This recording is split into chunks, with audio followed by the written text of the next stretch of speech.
Ikhwan akhwat yang sangat disayang oleh Allah Subhanahu wa taala.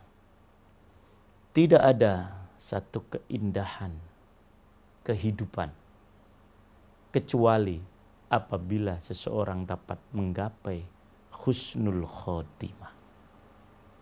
Tidak ada puncak dari keberhasilan seseorang selain husnul khotimah. Karena semua yang kita lakukan sebagai seorang yang beriman adalah bagaimana supaya kita menghadap Allah Subhanahu wa taala dalam kondisi baik. Itulah husnul khotimah. Nah, husnul khotimah mempunyai beberapa ciri. Antara lain, satu, ketika orang tadi meninggal, maka dia melafazkan kalimat la ilaha illallah.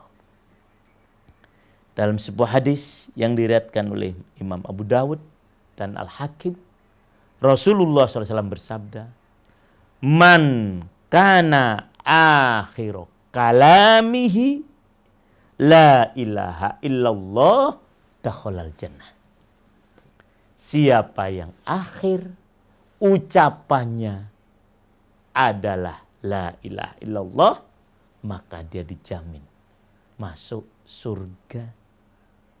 Nah, disinilah pentingnya kita terus membiasakan ucapan-ucapan kalimah thayyibah, yaitu la ilaha illallah.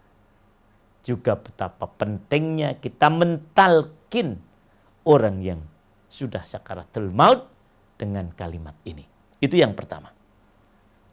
Yang kedua, mengeluarkan kening pada dahinya atau di dahinya ini berkeringat.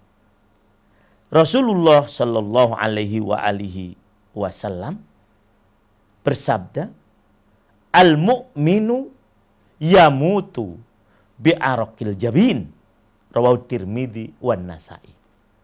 Yang artinya, orang yang beriman apabila meninggal, maka dia mengeluarkan keringat di keningnya. Nah, hadis ini jelas bahwasanya dengan kita membiasakan menggunakan kening kita untuk beribadat kepada Allah, sujud itu nanti akan dapat membantu kita manakala kita menghadapi akhir kehidupan. Sekali lagi, Rasulullah SAW menyatakan, al-mu'minu yamutu bi'arqil jabin. Bahwasanya orang yang beriman itu meninggal dengan berkeringat di keningnya. Kemudian yang ketiga, meninggal pada hari atau malam Jumat. Meninggal pada malam Jumat atau hari Jumat. Sebagaimana hadis yang diriwayatkan oleh Imam Tirmidzi, "Ma min muslimin yamutu yaumal jum'ah aw lailatal jum'ah illa waqahullah fitnatal qabri." Yang artinya, tidaklah seorang muslim meninggal pada pada hari Jumat atau malam Jumat kecuali Allah menjaganya dari fitnah atau ujian kubur. Saya banyak menyaksikan orang-orang yang solih ini meninggal pada hari Jumat atau malam Jumat. Tapi sudah tentu kemudian tidak dapat dibalik. Biasanya orang yang meninggal selain hari Jumat atau selain itu kemudian dia tidak husnul khotimah. Tidak, karena husnul khotimah ini mempunyai beberapa tanda. Yang salah satunya tadi, yang ketiga, yaitu meninggal pada hari atau malam Jumat. Kemudian yang keempat, dia meninggal dalam kondisi beramal solih atau sedang melakukan kebaikan. Dalam sebuah hadis yang diriwayatkan oleh Imam Ahmad, Rasulullah SAW bersabda, "Wa idza aradallahu bi 'abdi khairan ista'malahu qabla mauti."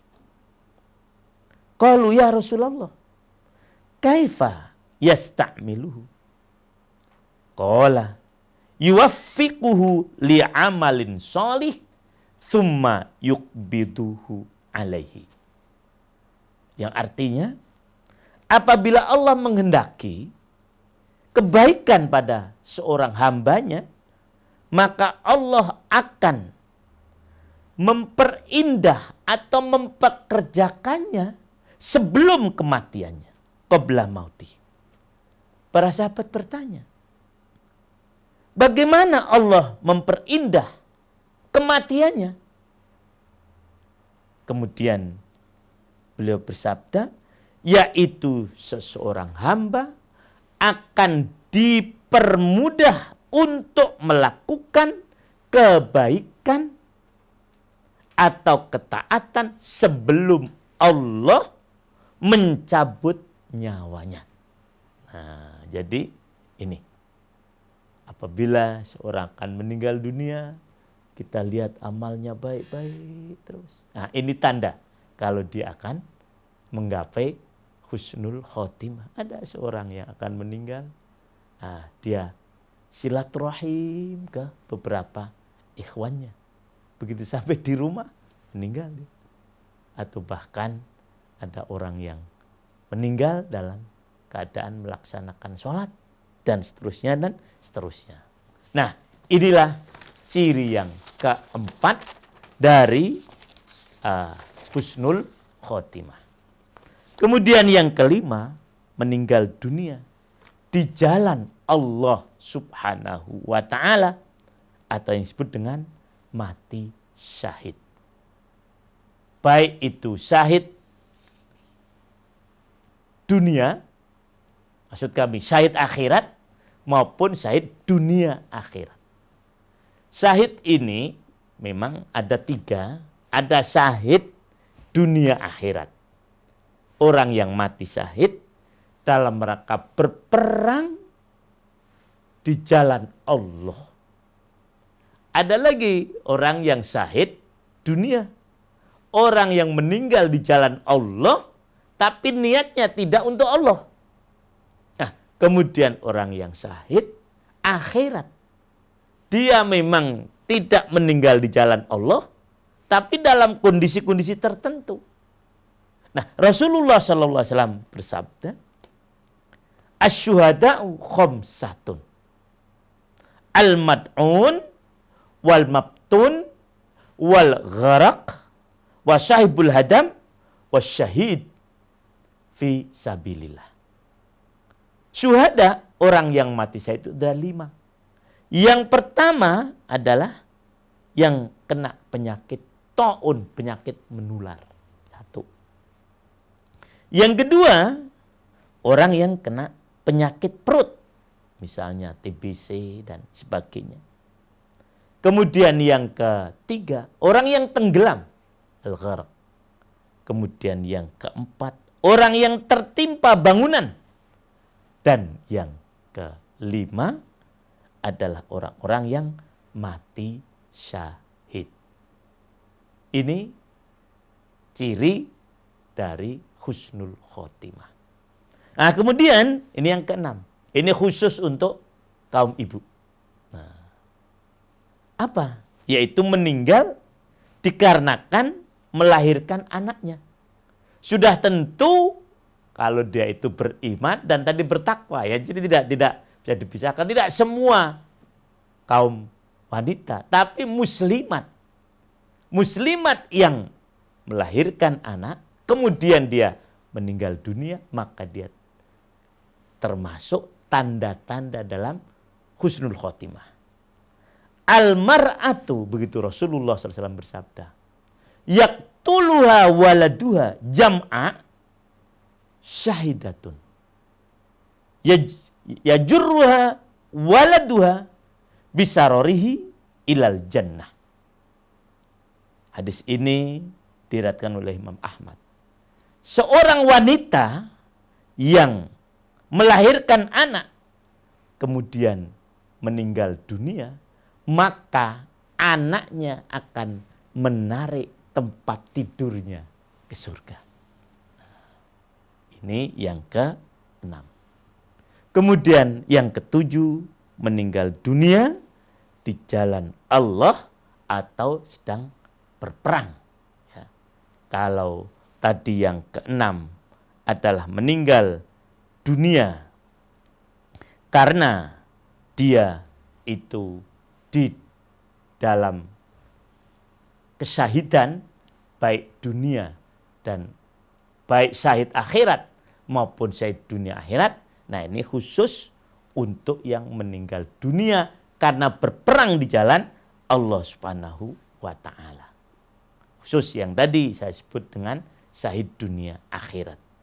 Karena orang yang meninggal dunia dalam rangka membela agama Allah, semua dosa-dosanya diampuni oleh Allah kecuali hutang. Demikian hadis riwayat Al-Bukhari. Yughfaru lisyahid kullu dzambin illa dain. Diampuni semua dosa orang yang mati syahid kecuali hutangnya. Nah, kemudian yang ke-8 adalah meninggal dunia karena membela kehormatan. Baik itu harta maupun keluarga. Misalnya ada seorang dirampok, kemudian dia mempertahankan hartanya sampai dia meninggal. Maka dia ini tanda kalau dia husnul khotimah. Seorang mempertahankan kehormatannya dari orang yang ingin mengobok-oboknya, istilahnya begitu, ingin merusaknya, dia pertahankan. Maka ketika dia meninggal, ini tanda kalau dia itu husnul khotimah. Demikian kurang lebihnya 8 tanda husnul khotimah. Yang ke-8 tadi, Rasulullah SAW mengingatkan, man qatala duna malihi fahuwa syahid, wa man qatala duna ahli, wa man qutila duna malihi fahuwa syahid, wa man qutila duna ahli fahuwa syahid, wa man qutila duna damihi fahuwa syahid, wa man qutila duna dinihi fahuwa syahid. Barang siapa yang terbunuh karena hartanya, mempertahankan hartanya, maka dia syahid. Siapa yang terbunuh karena mempertahankan keluarganya, dia syahid. Siapa yang terbunuh karena mempertahankan kehormatannya, maka dia syahid. Siapa yang terbunuh karena mempertahankan agamanya, maka dia itu syahid. Hadis riwayat Abu Dawud. Demikian ikhwan akhwat yang sangat disayang oleh Allah Subhanahu wa taala tentang beberapa ciri-ciri husnul khotimah. Mudah-mudahan kita semuanya dapat meraih kematian yang indah ini sebagai puncak dari kesuksesan hidup kita semuanya. Amin ya Rabbal Alamin. Kita ke sesi tanya jawab. Nampaknya sudah ada beberapa SMS di kesempatan sore hari ini. Yang pertama dari Bunda Afi di Magelang. Assalamualaikum warahmatullahi wabarakatuh. Waalaikumsalam warahmatullahi wabarakatuh. Bagaimana menyadarkan orang yang suka berkata-kata buruk dan asal-asalan, padahal dia orang berilmu dan tekun ibadahnya? Terima kasih. Mohon nasihatnya. Jadi seperti tadi yang disampaikan oleh sahabat Anas, ya. Sekali lagi saya ulangi. La yattaqillah al-abdu Allah haqqa tuqatih hatta yuhzina min lisanihi atau lisanahu. Kalau memang dia itu berilmu, nah, atau tadi dikatakan orang dia itu baik, mesti dia akan menjaga lisannya.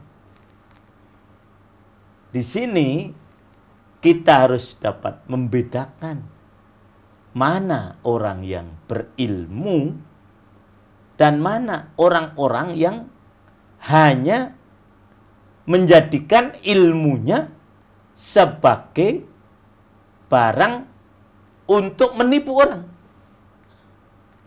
Jadi orang yang berilmu itu memang orang yang mengamalkan ilmunya.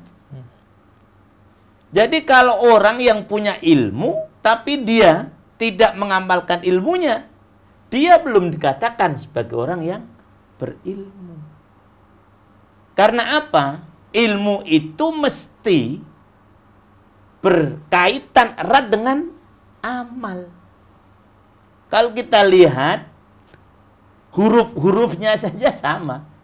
3. Kalau ilmu, ain, lam, mim. Kemudian amal juga begitu. Ain, lam, mim sama. Jadi antara ilmu dengan amal tidak dapat dipisahkan. Orang yang diangkat derajatnya oleh Allah itu apabila ilmunya diamalkan. Yarfa'illahu alladhina amanu minkum walladhina utul ilma darajat. Yarfa'illahu alladhina amanu minkum. Allah akan mengangkat derajat orang-orang yang beriman di antara kalian. Yarfa'ul ladina amanu minkum walladina utul ilma darajat. Dan orang-orang yang berilmu berapa derajat. Ini adalah yang mengamalkan ilmunya. Kalau ilmunya tidak diamalkan, maka tidak akan diangkat derajatnya oleh Allah Subhanahu wa taala. Jadi jangan menilai manusia berilmu hanya dari sedikit baca, sedikit banyaknya ilmu yang dia miliki. Ketika menjelaskan tentang bahwasanya hanya orang-orang yang takut kepada Allah itulah ulama, maka beberapa sahabat menjelaskan bahwasanya orang yang berilmu itu bukan karena bikasrotir riwayat. Orang yang berilmu itu bukan karena banyaknya riwayat yang dapat dia sampaikan. Tetapi yang berilmu adalah bikasrotil khosyah. Karena takutnya dia kepada Allah Subhanahu wa ta'ala. Nah jadi ibu tadi hendaknya menyadari dapat memilah-milah mana orang yang berilmu dan mana orang yang menjadikan ilmunya hanya untuk menipu manusia. Kalau dia berilmu, mesti dia akan mengamalkan ilmunya. Maka bagi orang yang berilmu tidak mengamalkan ilmunya, anggap sama saja dia seperti orang yang jahil, orang yang bodoh. Sampai-sampai Ibnu Ruslan dalam kitab Matan Zubat pernah menyatakan, fa'alimun bi ghairi ilmin ya'malu. Bagi orang yang fa'amilun bi ghairi ilmin ya'malu, amaluhu mardudatun la yuqbalu.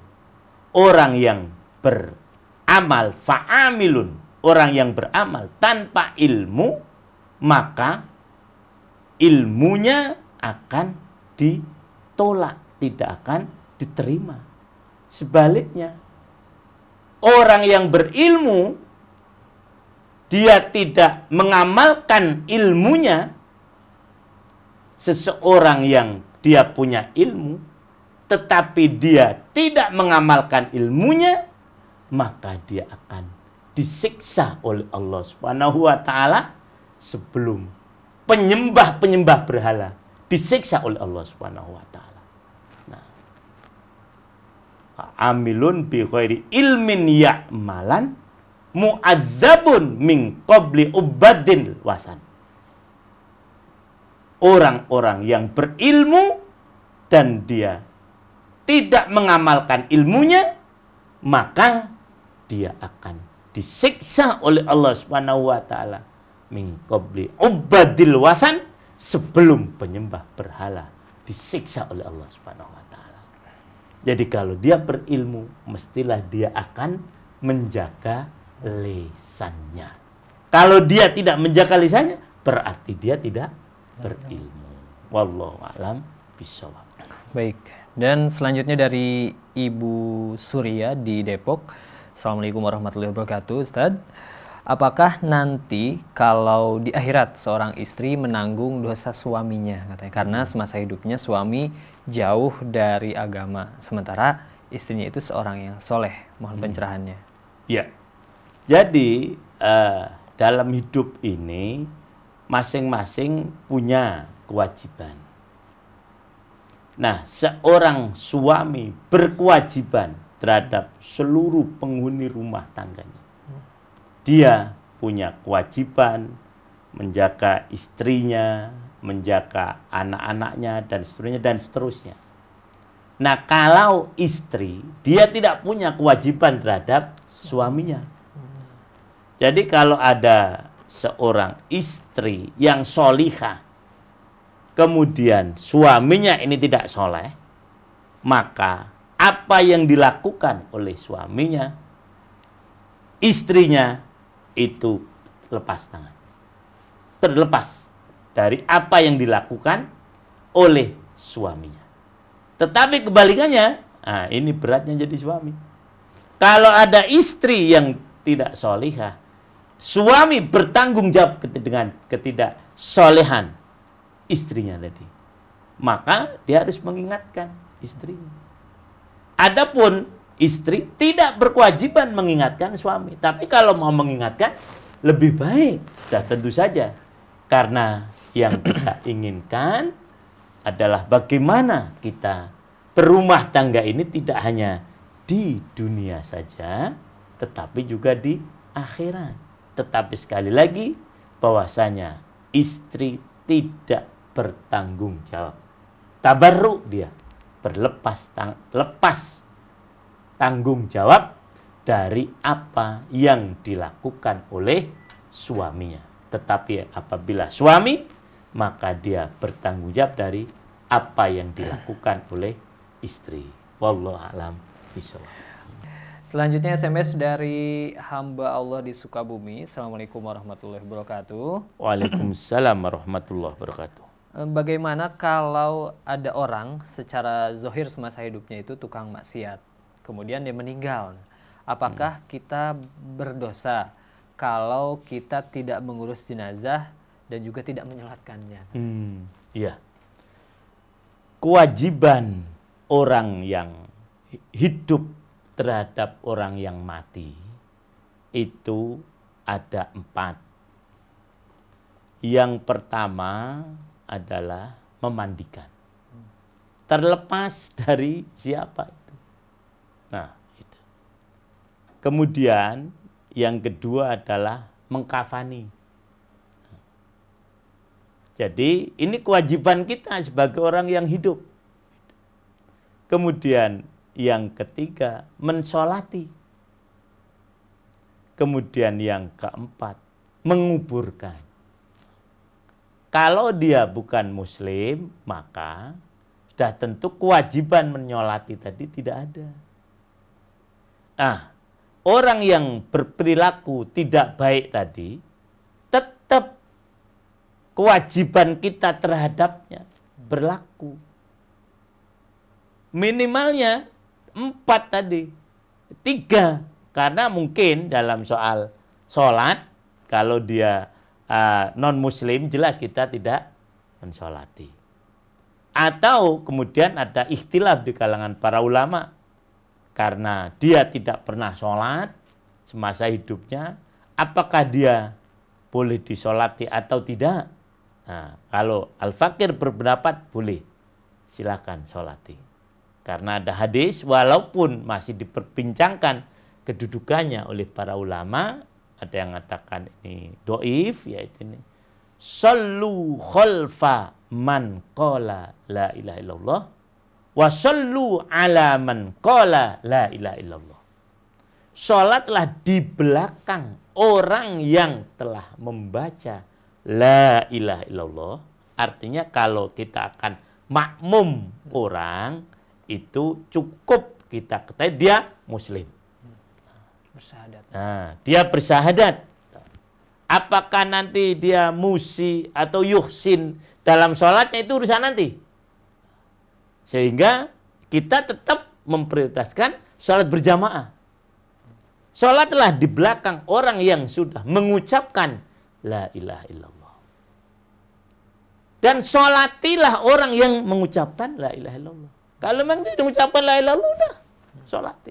Walaupun mungkin dia banyak melakukan perbuatan maksiat. Sampai dalam hadis disebutkan ketika ada orang yang bunuh diri pada masa sahabat, ternyata ada juga itu. Apa yang dikatakan oleh Rasulullah SAW? Memang beliau tidak menyolati, tapi beliau tidak melarang para sahabat untuk apa? Menyolati. Nah ya, jadi terhadap orang yang meninggal tadi, kita punya kewajiban, walaupun orang yang meninggal tadi istilahnya perilakunya ya atau apa? Kurang baik. Tukang maksiat. Tukang maksiat, ya udah. Malah kalau perlu kita mintakan ampun dia pada Allah Subhanahu wa taala. Lebih baik daripada kita mengutuknya. Karena memang bu'ithu, kata Rasulullah SAW, saya ini dibangkitkan adalah untuk memberikan kasih sayang. Saya tidak terus dibangkitkan untuk la'anan, memberi kutukan. Maka terhadap orang-orang yang banyak melakukan maksiat, apabila dia meninggal dunia, silakan untuk disolati. Ya, kita mintakan ampun pada Allah Subhanahu wa taala lebih baik daripada kita mengutuknya. Ya, wallahu a'lam bishawab. Kalau minta ampun gitu, kita dapat pahala, diampuni atau tidaknya terserah Allah gitu. Tergantung ya? Allah Subhanahu wa taala ya, karena memang yang mengampuni hanya Allah Subhanahu wa taala. Kita diperintahkan untuk minta. Maka namanya istighfar. Istaghfaro yastaghfiru istighfaron, dari kata ghafaro ditambah dengan hamzah, sin dan ta mengikuti wazan istaf'ala, artinya meminta. Jadi kita mintakan ampun. Insya Allah dengan demikian akan lebih wujud rahmatnya Islam ini, dan ukhuwah kita akan bisa lebih terjaga. Demikian. Baik, selanjutnya SMS dari Pak Zaki di Bogor. Assalamualaikum warahmatullahi wabarakatuh. Waalaikumsalam warahmatullahi wabarakatuh. Saya pernah mendengar ada kisah seorang pelacur dan akhirnya husnul khotimah gara-gara memberi makan anjing, kalau tidak salah katanya. Tapi ada ahli ibadah yang akhirnya su'ul khotimah. Nah, secara logika awam kita ini seperti takdir yang tidak adil katanya. Bagaimana dengan hal ini? Mohon pencerahannya. Tadi sudah saya sampaikan ya tentang hadis yang sebagai penjelasan dari haqqo tuqatih, bahwasanya orang disebut takwa apabila seimbang antar hubungannya, seimbang hubungannya kepada Allah Subhanahu wa taala dan seimbang dan hubungannya dengan manusia. Maka tadi dalam bahasa hadis adalah man ahabba ayyuzahzaha anin nar wa yadkhulal jannah faltudrik maniyatuhu wa huwa yu'minu billahi wal yaumil akhir wa ya'ti ilan nas ma yuhibbu ayyuta ilaihi. Barang siapa yang ingin dijauhkan dari, ini hadisnya saya ulang lagi untuk menjawab pertanyaan Pak tadi. Barang siapa yang ingin dijauhkan dari neraka, dimasukkan ke dalam surga, maka hendaknya ketika dia meninggal itu beriman kepada Allah dan hari akhir, dan dia melakukan kebaikan kepada manusia seperti dia senang apabila manusia berbuat baik pada dia. Nah ini tadi. Jadi hubungan kepada Allah seimbang dengan hubungan dengan manusia. Dia beriman kepada Allah Subhanahu wa taala dan hari akhir, tapi dia berbuat baik kepada manusia. Nah, terhadap kasus tadi, dan memang itu betul ya, bahwasanya hadisnya sahih, ada seorang pelacur ya, dia satu saat berjalan, kemudian setelah itu dia melihat seekor anjing menjulurkan lidahnya.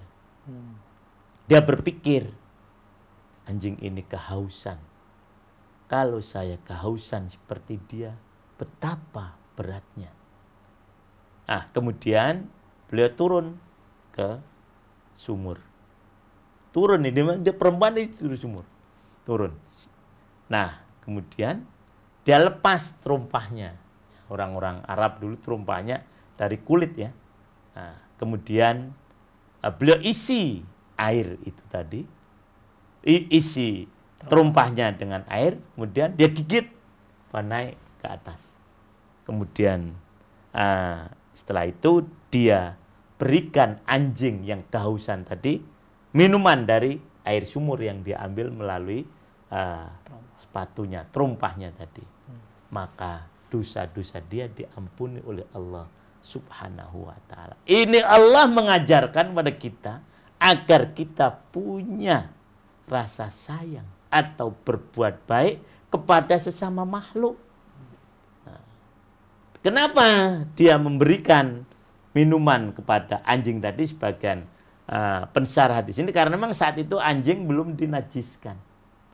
Maka masih diperbolehkan yang semacam itu tadi. Itu sebagian para ulama ketika menjelaskan hadis tentang seorang pelacur yang memberikan minum anjing tadi diperbolehkan. Jadi sekali lagi, disinilah ajaran Islam yang sangat menentukan, yang sangat memperhatikan hubungan baik kepada sesama makhluk, sampai pun pada seekor anjing.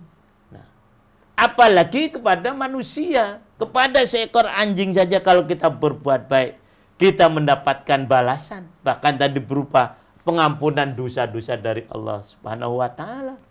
Apalagi kepada sama manusia. Kebalikannya, ada seorang wanita yang ibadahnya baik. Artinya tadi hubungan kepada Allah baik. Tetapi dia punya seekor kucing. Kemudian kucing tadi tidak dirawat dengan baik.